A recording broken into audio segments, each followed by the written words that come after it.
Hi welcome back to my channel Mahin blogs. మీ జుట్టుకి dandruff ఉంటే నేను చెప్పే చిట్కా వాడండి. ఇప్పుడు నేను చూపిస్తున్నాను కదా, అది వాడితే చాలు. మీరు వారానికి 2 నుండి 3 సార్లు వరకు యూజ్ చేయొచ్చు. ఇప్పుడైతే నేను ఫ్రెష్గా అలోవెరా జెల్ని అయితే తీస్తున్నాను చూడండి. ఇలాగా కట్ చేసుకోవాలి. కట్ చేసుకొని చిన్న చిన్న పీసెస్గా ఒక మిక్సీ జార్లో వేసుకోవాలండి. వేసుకున్న తర్వాత మొత్తం వేసుకున్నామండి. వేసుకున్న తర్వాత ఇందులోకి అయితే మనం పారాషూట్ ఆయిల్ అయితే వేసుకుందాము. కొబ్బరి నూనె, మీరు అదే కాకుండా ఏదైనా కొబ్బరి నూనె తీసుకొని వేసుకొని ఇలా మిక్సీ పట్టేసుకోవాలండి.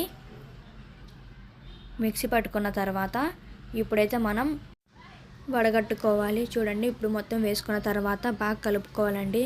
ఇలాగా స్పూన్తో బాగా మిక్స్ చేసి వడగట్టుకోవాలండి. చూడండి, ఇప్పుడైతే మనం చూసారు కదా తలకి ఎంత డాండ్రఫ్ ఉందో. ఇలాగా చూడండి, గీకుతూనే వస్తుంది.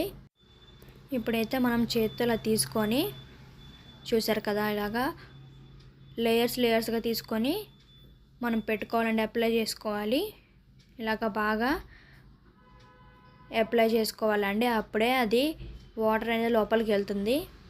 అలోవెరా వాటర్ అనేది చూడండి, ఇలాగ మిక్సీ పట్టుకున్నాం కదా, అది మొత్తం బాగా పీల్చుకొనిద్దండి లోపల. అప్పుడే మనకి ఇది అనేది బాగా పనిచేస్తుంది.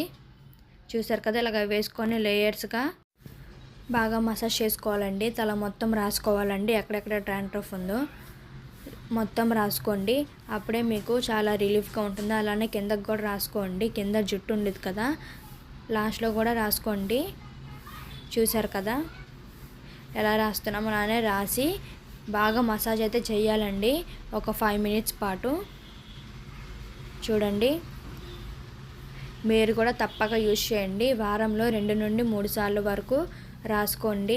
మీకే రిజల్ట్ అయితే వస్తుంది. ఇంకా కెమికల్స్ ఏమి యూజ్ చేయకండి బయటవి.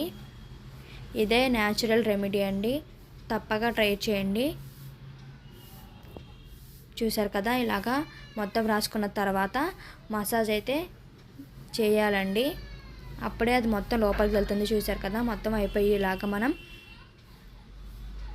ముడైతే వేసేసుకోవాలండి. చూసారు కదా, ఇప్పుడు తలస్నానం చేసిన తర్వాత 1 గంట ఆగిన తర్వాత ఎలా ఉందో జుట్టు అయితే చూసారు కదా. చూడండి ఇప్పుడు ఎంత బాగుందో తల. మీరు కూడా తప్పక ట్రై చేయండి. Thanks for watching. For more videos please subscribe to our channel. Subscribe చేయడం మాత్రం మర్చిపోకండి. లైక్ చేయండి, షేర్ చేయండి, కామెంట్ చేయండి, బెల్ ఐకాన్ కూడా ప్రెస్ చేయండి. బాయ్.